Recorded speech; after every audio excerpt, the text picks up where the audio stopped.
আজ তো সানডে, আর আমরা সানডে মানে জানি মাটন বা চিকেন। আজ আমি প্রায় অনেক দিন পর আমার মার হাতের মাটন খাবো।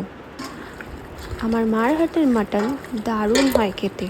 যারা খেয়েছে তারা সবসময় বলে, সত্যি বলতে মাদের হাতের সব রান্নাই দারুণ হয় খেতে।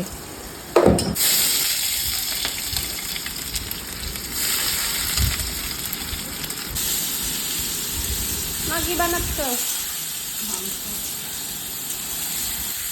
আর আমার মা খুবই সিম্পলভাবে মাটন রান্না করে, আর টেস্টটা তো অসাধারণ হয়। তুমি খাবা মাংস? কেন খাবা না? আমার মাটনের সব থেকে প্রিয় জিনিস হচ্ছে আলু। যত পাই অত খাই।